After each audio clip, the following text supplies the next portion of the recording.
Thank you very much, Anish. So we have our panelists today, and we will be talking to you about how cyber security issues are going on. So from the panel discussion, what I'll do is that I'll be asking some questions to the members, and then they will be going through the questions. So the first question that I'll ask our panelists is, how to make finance cyber secure to ensure an inclusive recovery. So I'll start with Harrison Nnaji, from First Bank. Please, maybe you can pick that up and tell us more about that topic. Thank you. Okay, thank you. And just raise your hand to confirm I can be heard very well. Yes, we can hear you very clearly. Okay, thank you very much. So just to first of all say, security is not, especially cyber security, data information is no longer an issue that is peculiar to the banking industry. But again, if you understand, you'll find out that there are two things that cyber criminals will focus on. One is data, and one is what you call funds or finance or money. And the banking industry is one of those few cases or few locations where you can get those two things at the same place. So you have money and you have data. So again, that's again explains why it's usually a prime target for any cyber criminal. But again, the question is, how do we make it cyber secure?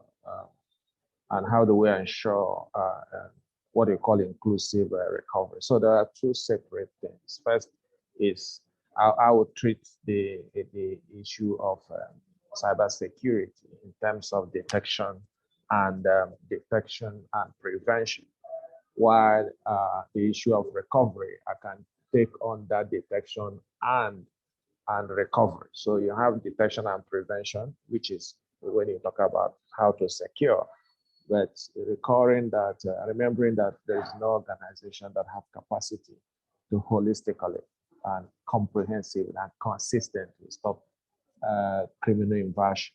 Then quick detection and recovery is also very key, or response. Now, in terms of how do you make it secure, I always say first is to understand your business. Understand your business. Understand whether you're a microfinance bank, whether you're a commercial bank, transaction bank. Understand your business environment. So your business environment will explain the kind of threats and kind of risk you will be exposed to, okay, in terms of cyber threats. So when you have an office in a certain location and have an office in another location, even if it's the same services, the kind of threat you're exposed to may not be the same. So you need to understand your business environment. You need to understand the threats that you're exposed to. Do you understand? Are there phishing? Are there fraud? Are there data breaches? Are there vulnerabilities from end of life services? What are kind of those threats that you're exposed to? So you take the inventory. I'm assuming that you have taken inventory of your digital assets, because I always advocate that that's where you need to start from. Take inventory of your digital assets. Then take inventory of the threats that you are exposed to, which are all those things that will undermine your services. Then what are the controls you already have? When you check the controls you already have, then you will have a delta from the threats and the controls. Then those delta is now what you need to focus on to know, how do I deal with it? And usually to deal with it, you have three prongs. You have first, you can deal with some of them with technology. Those ones are usually the easiest, because you have a solution, you have a problem, you implement it very well, you do your POC to select the right solution, you implement it very well, then it helps you to address that issue. But again, there's some issue that will deal with people. You need to respond with people. Do you have the right skills? Do you have the right skill set? Are you going to do insourcing? Are you going to do outsourcing? Are you going to do partnership? Are you going to recruit? Are you going to rent? Are you going to do body shop? Those are all people issues. But first, you need to identify what are those issues that people need to deal with. Then there's the issue on processes, governance, and all that. How do you make sure that you have the right governance practices in place? Now, when you combine all that, you will find out usually that you are far ahead of the next person because you have taken a methodical approach to deal with a pervasive issue. Now, but that's not enough, which is where the inclusive recovery comes in. Now, again, you have done now well on detection, which is detecting the threats and preventing it from happening. But again, there's monitoring to make sure that you have a deep insight into your digital environment and monitor the activities happening so that when there's an incident, you can quickly detect it and respond to it. And part of that response is what I'm going to discuss next, which is what are those steps you can take. Usually, if you look at risk management in general, there are so many ways you can adopt to address risk, because cyber risk is also one of the classes or categories of risk that people deal with. System risk, people issue, attitude, and all that, behavior, and all those are captured under different categories of risk. Now, what you need to do. So in risk management, you have usually people say 5 or 4 options, but one of those 4 options, you mitigate the risk, you transfer the risk, you avoid the risk, or you accept it.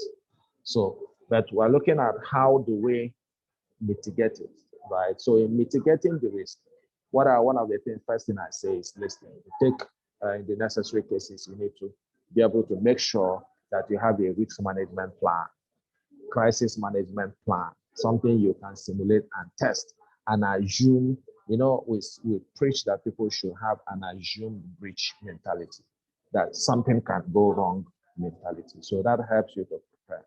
Now, if you have an assumed breach mentality, you understand that what if I have ransomware, how do I respond? What if I have a DDoS attack, how do I respond?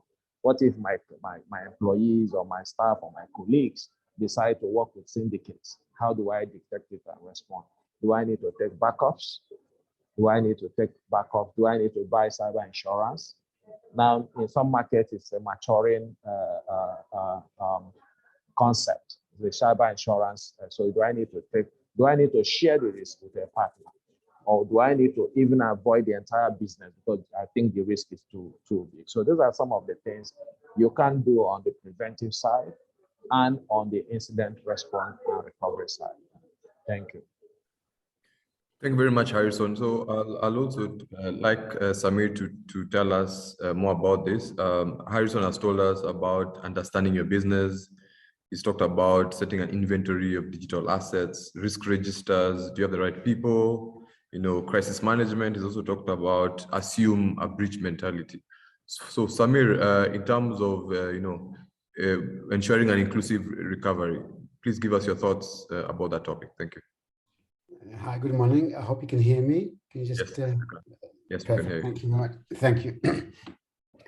Right, hopefully I can give you that from the vendor perspective. Hopefully, because we are a vendor trying to support the financial sector as well as other companies to secure their environments and make it more secure. One thing that we, from the vendor perspective, we try and adopt and help customers adopt the zero trust model that was talked about earlier from the Fortinet side. So the idea is to, of course, don't trust anybody basically, and then make sure that anybody that was to connect to the network or to the environment is more secure by ensuring that what we call, we have the zero trust model and also the device trust. We have a feature within the organization we call device trust. As your first panelist says, is the idea is when somebody's trying to log onto the environment is to make sure that they're logging on from a secure machine, from a machine that was trusted, that has some, we do security postures of that machine first before we allow them access to any environment. So the idea is to check whether they've got an antivirus, whether they've got a firewall enabled. We've got all the security postures that we are checking for against that machine before we allow them to access the environment.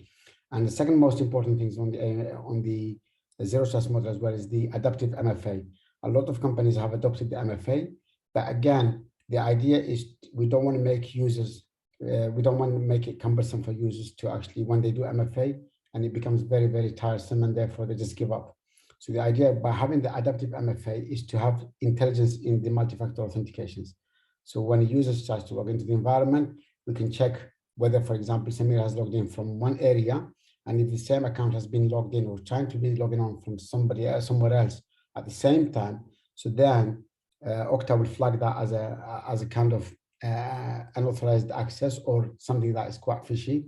And therefore, what we could do is block the connection maybe, or do step-up authentication, so instead of just having MFA everywhere, just every single time, what we'll do is we try to actually see if the users are allowed to log in from that machine. And secondly, when they log in from that machine, have they actually logged in from that location before? If they have, that means we think that if Samir logs in every single day from the UK at a certain time or whatever, then I know that actually Samir's behavior is normal.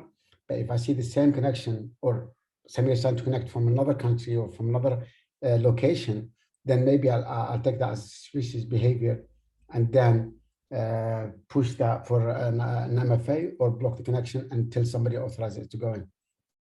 So all of these measures, we try actually do them to actually, first of all, make the company secure, and then also give the users the ability to work without actually having to actually block them all the time or make it very difficult for them. I hope that answers the questions. Thank you. Thank you very much, Samir. So Samir gave us a perspective on the vendor, and Femi, on the same issue of inclusive recovery. Femi talked more about the zero trust model and the issues of securing the environment. Please give us your thoughts on how to make finance cyber secure and inclusive recovery. Thank you.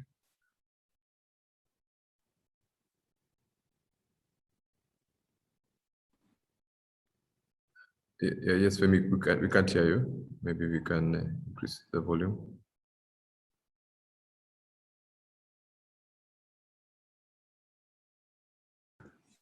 Okay.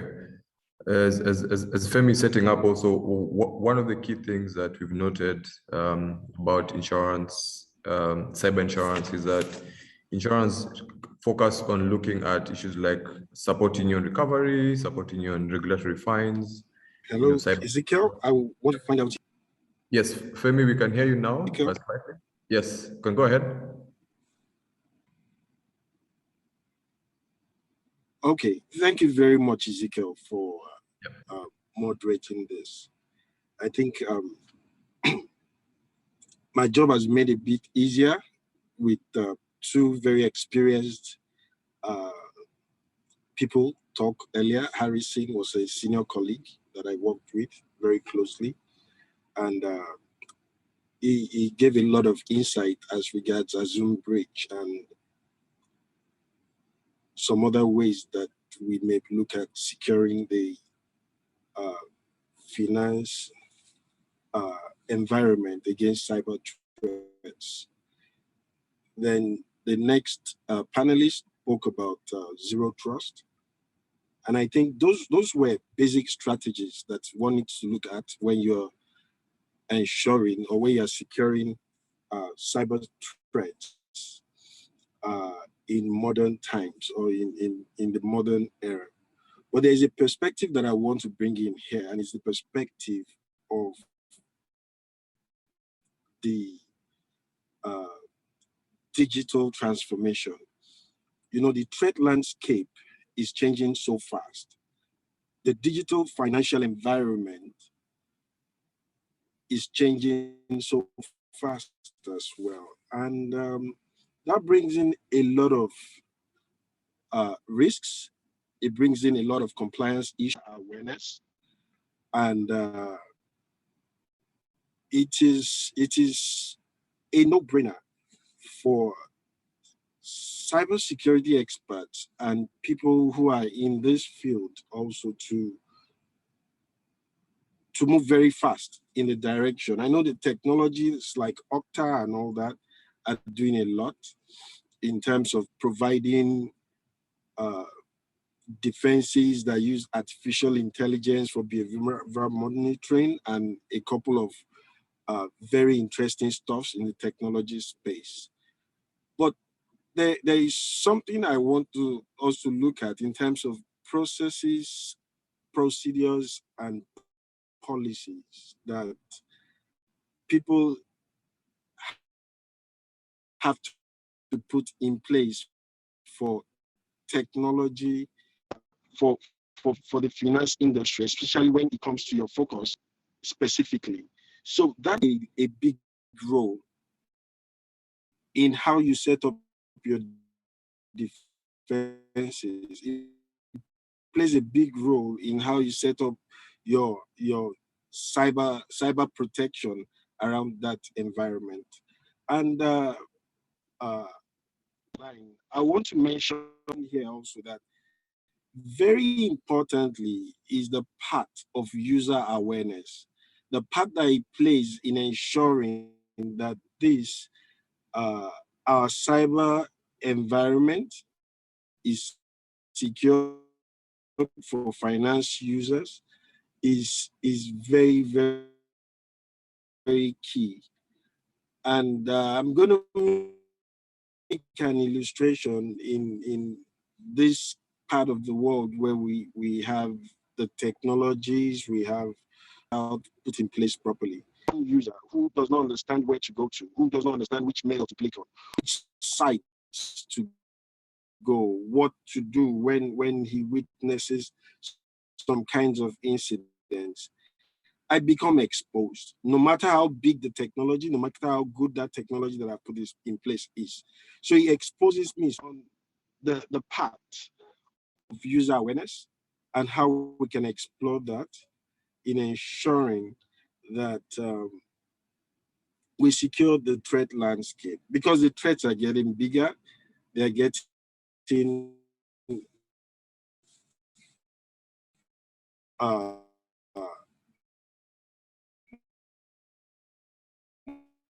more intelligent as well.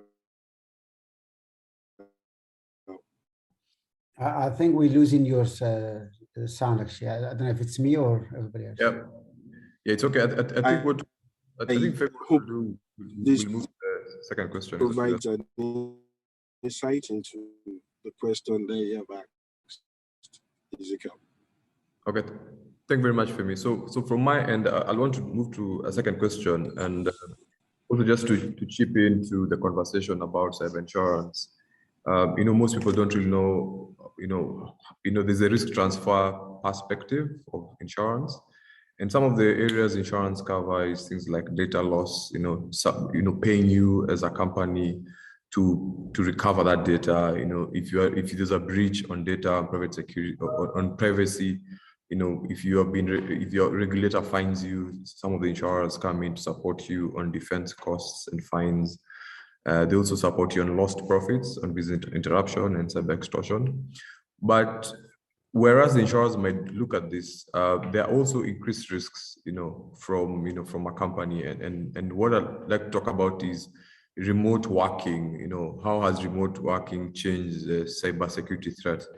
And I'd like Harrison to talk about that. How are you viewing this? Are you still looking at it as transferring this risk to an insurer, or are most insurers, or as a company, are you looking at retaining this risk on remote working? So Harrison, please tell us more. Thanks. Okay, so just to start with, that so many organizations are doing back to office now. So there are a lot of studies now showing that more and more people are coming out by themselves out of the pandemic and returning back to the physical office. But the reality is that it will not be the same, okay? So, but in terms of the question on has remote working, work from home, flexi time working impacted cyber risk? Yes, it has. It has. It did not only impact cyber risk, it also impacted cyber practices and cyber solutions. And I'll talk about it today. So in terms of cyber risk, you recall prior to now, there are people that work in offices, for example, call centers, where they do not take a digital access out of the office. So they come in the morning, they sign on to a system, they complete their work, they sign out, then they go home till the following day. So in some sense, there's a digital boundary there was a digital boundary that the organization can leverage on to build their cyber defense capabilities. But then with remote home, what then now happened is that most organizations extended their digital ecosystem to the homes of their workers, meaning that if you have 20,000 workers, it's possible you have up to 15,000 additional branches of the bank in different homes where you do not have that capacity to implement that adequacy, what I call technology adequacy, to monitor things that are being done. I give you an example. So in the offices, you have the access control. So you know who comes in and who goes out, when they're coming and when they go out. You have CCTV cameras. You have secure zone. You have supervisors. You have this sitting arrangement where the senior person sits where you can see everybody. So know who and who is doing social goofing and all that. But then you know who has come to see who during office hours. You know who has come to meet with who during office hours. So you have that capacity prior to now. But then there's a risk domain. Actually, those were responses, cameras and CCTV and access control were responses to risk that existed in the past. Now, with remote working, those capabilities are no longer there.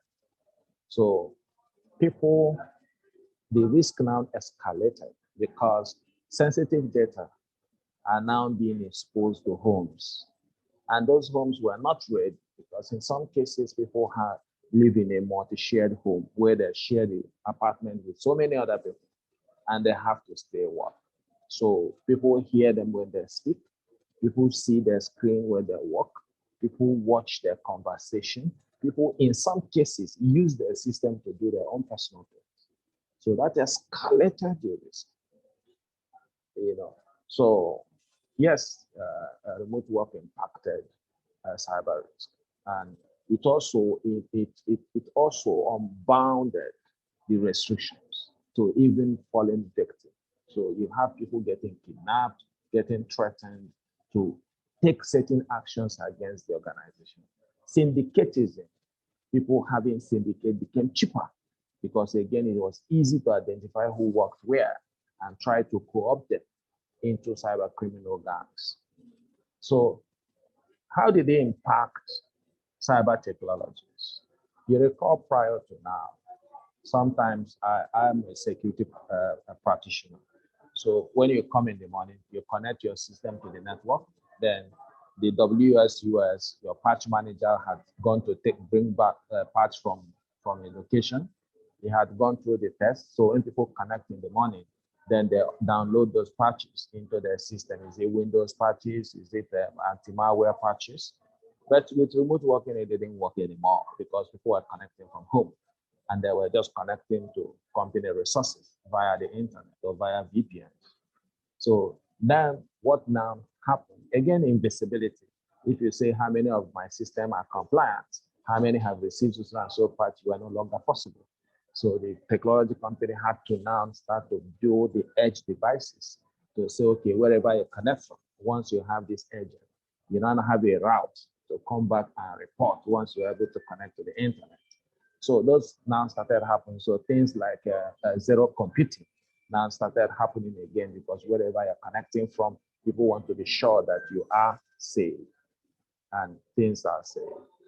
So those are set. I've talked about the impact on the risk, then the impact on technologies.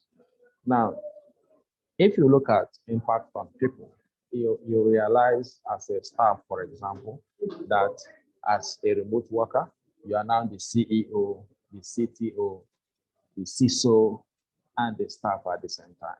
Meaning that you have to take personal actions to be able to continue to protect the assets of the organization under your care.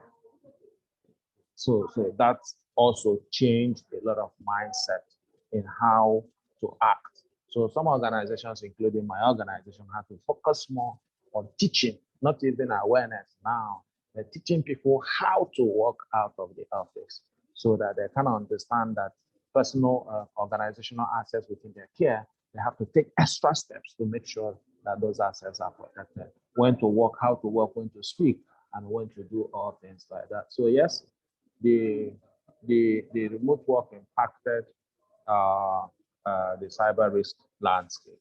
It impacted it heavily, but organizations responded to it. Now, is cyber insurance an option? Yes, it's always an option.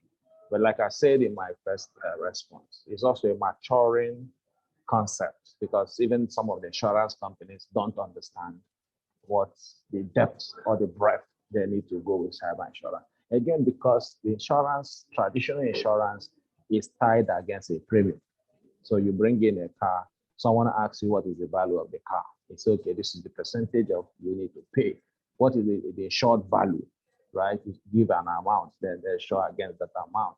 But when it comes to cyber breaches, it doesn't work that way. You can quote, but it doesn't work that way. You can go with above that. Do you understand? And so many of those insurance are not willing to do what you call floating insured value. They want to be able to fix it so that they can also understand on their own part what is at risk if something goes wrong. So that's why I say it is a maturing market, and the insurance companies are taking classes to know how best to position their services so that they can be attractive to subscriber or potential subscribers. So let me stop here because of time. Thank you.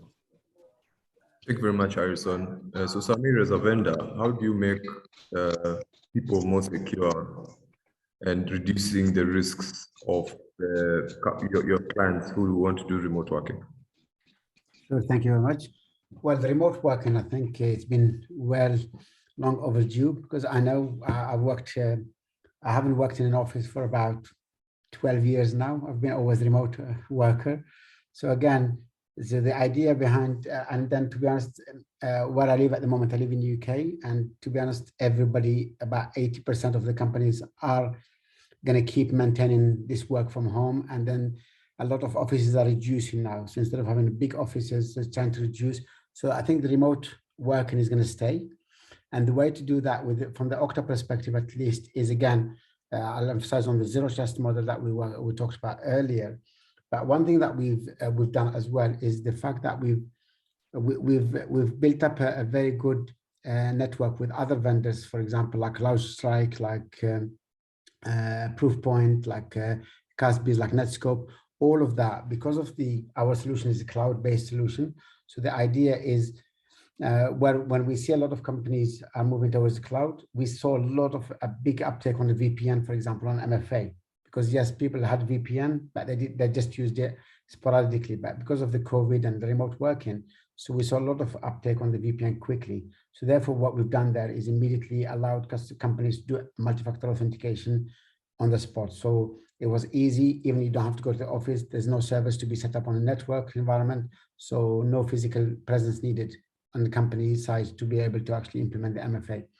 But working with third-party vendors, for example, our partners such as Proofpoint and CrowdStrike and then of course, when we talk about the device trust, the idea is when a user tries to log into the network from wherever they are, again, there's a new term that we use now these days. It's called identity is new perimeter, because we no longer have firewalls anymore. We don't know exactly where the users are logging on from, whether it's secure Wi-Fi or not, and so on. So therefore, the focus from our side is the identity. Make sure that the user is actually the person who says he is. And then working with, as I said, third-party vendors, for example, we have solutions where if you're trying to connect to the network, what we do, say, for example, if you receive an email, and working with Proofpoint as for email security. So an email, if a user receives a phishing attack or a phishing email, as soon as they click on that email, if Proofpoint deemed to see that email link as being dangerous or compromised, what we'll do is they can send a request to Okta in order for us to block that user from accessing any application. And therefore, we can do step-up authentication or block that user and put them in a quarantine until we remediate that somebody remedies that machine before they can actually allow them to network. Again, working with CrowdStrike, again, if we deem that machine is being compromised, or if the CrowdStrike gives us a nod to say this machine is being compromised, then again, we can block access to most of the applications that are managed by Okta side, or we can actually reset the password, or we can say, okay, this user now is compromised, therefore you can only access certain applications within the company. Maybe we can force them to reset password, force them to actually enroll with the third-party factor. So we can do a lot of kind of intelligence when working with other vendors. We can't just be us, of course, because we can control the identities. But again, there are other security measures that we need to be aware of. And those security measures is best taken up by other vendors, for example, CrowdStrike, Netscope, and also with Proofpoint, as I said, or any other vendors, endpoint vendors as well that we work with, like Tanium, where we can actually get some feedback from there. And then by getting those feedback from those companies or those endpoints, we can then make a knowledgeable decision whether to allow that users access to certain applications or not. For example, the financial sectors, for example, when we integrate our customer identity platform with any banking sector or insurance, what we can do is, if there's a transactions that needs to be happening, so what we can do is we can allow transactions to happen. For example, anything below $500, we can allow authentication as normal. But anything that if the transaction is quite higher than more than $500, we can request that users to do step-up authentication before the transaction happens. Again, the same thing with when you're transferring money from one bank to another. Again, we can allow that securely by just making sure that whenever the transaction is higher than a certain number, we can actually push the users to do step-up authentication and make sure that we can do some security checks against the transaction before we allow them or not allow them for the transactions to happen. I hope that answers the question. Thank you. Yeah, thank you very much, Samir. And also, being a remote worker for 12 years, you must really have the significant experience in that area. So from my perspective as an actuary, insurers really don't like high-risk locations. So obviously, having structures that support the cyber environment for remote workers obviously makes somebody's premium less. And obviously, as the market is maturing, we've seen people who have better environments, improving. So to our last question before we close, I'll start with Harrison. In terms of fast-changing technologies, is this causing a boom in the cybersecurity world? Are there more jobs for CISOs? Please give us your thoughts about these fast-changing technologies, Harrison. Thank you. First is I want to tell people that cybersecurity is one of those jobs that will be here at least for another 5 to 10 years. But because today so many governments are coming together to fight cybercrime, and you can fight it from outside technology. If you make it, if you diminish the heavens where they can hide, if you diminish the transactional part of it in terms of value recovery, then you can take out the interest, and then the crime can come lower. Yeah. So, but at least in another 5 to 10 years, it will stay here. And one of those things making it to stay is digitalization. It's the digital economy. And you realize that it's not just finance and commerce that is getting digitalized. Everything is getting digitalized. So it means that, so today we're talking about IoTs, the IoEs, Internet of Everything. Just imagine, think about it when you have everything in your home connected. I mean, your television, your refrigerators, your cooling system, everything, your heating system connected, and they can make their own decisions based on your choices, or they can suggest to you, even your coffee makers. You know what that means?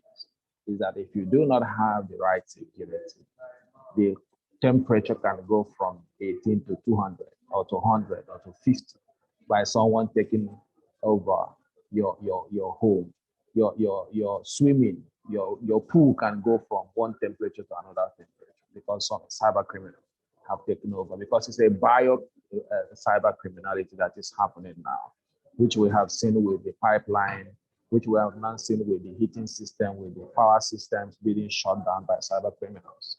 So it means that we will need more as we move from one domain of digitalization to another because of the obvious benefits, okay? We will need more cyber practitioners, cyber defense practitioners, or cyber security practitioners to be able to contain what is coming ahead. And the key challenge is here, just the same mistake we made when the internet was built. Security was not at the core. It wasn't one of the pillars, because first, when you're going into a new era, you just want to make it work first. And in making it work, security is usually not included. And I'll tell you this for free. You'll find out in most strategic committees of most organizations, the CISO is not involved. So this is just, it's not there, it's everywhere. Once you have the strategy session, strategy committee, the CISO is usually not involved. Or the governance team, not even extend it to other governance teams like internal control, internal audit, and all that. They're usually not involved because the first target is first of all to get it to work. They understand before you now start talking about security. So that mistake is there. So because of that, you have robots, for example, that are not cyber secure ready. You have IoT equipment that do not have any interface for cyber security, right? They only have interface for functionality, service functionality. So what that now does is that as we digitalize and expand our digital ecosystem, and we take it further to all facets of life, changing the way we work, the way we relax, the way we connect, and the way we live. Cyber industry will be one of those benefiting from that boom, okay? Because you can't talk digital without cyber defense, because cyber criminals are there to take advantage of anything that opens up for them. So yes, the boom in technology, advancement, the boom in the digital economy, whether you're talking about big data, you're talking about robotic process automation, you're talking about neural annealing, deep learning, you're talking about the crypto world, whatever you want to talk about. Cyber security or cyber defense or data security is at the core. So yes, more cyber defense practitioners will be needed. Unfortunately, cybersecurity is also like medicine. So there are different specializations. We focus on application security, database security, web layer security, network security, threat hunting, whether you're blue team, yellow team, brown team, green team, whatever color you want to bear, there will be job for you. But you need to also be ready for it, because the rate of change is also very high. Things are changing. The knowledge of yesterday can become a burden instead of an advantage. That's how funny it is. So it's also not a career where you say, where your power is on your experience. Sometimes your power, your weakness can be your experience, because things are changing so fast that you need to also keep up with that pace to make sure that you understand the next malware, whether it's polymorphic, whether it's monolithic, however it is, you need to be able to understand. You need to be able to understand to open yourself to technologies. In some cases, actually, the technology is coming on a catch-up basis. Their technologies are coming because it takes time to do R&D and go to get it ready for market. But again, the 0 days are already there. In some cases, lasting for as long as 200 days before there's a firm response to it. So yes, it has caused the boom, and it's one of those career paths that I say yes for another 5 to 10 years. Because why I say 5 to 10 years, I don't want to go beyond 10 years, because I see there's a coalition happening now where a number of governments are coming together to make a decision to see whether they can make it uninteresting by making sure that you can't take out those ransom, you can't take out the benefits. And when you do take them out, whatever government where you're sitting can hold you down and enable recovery and probably prosecute and punish. So it becomes a high connect, because what was happening prior to now is because of that anonymity that comes with it. But once you're able to take out that anonymity, which is also easy to take out, right? Not completely impossible. It becomes unattractive. But yes, digitalization have expanded the scope of cyber defense criminals, cyber defense practitioners, and it will be one industry that will benefit from the boom in digital ecosystem. Thank you. Yeah, thank you very much. I think we've just run out of time.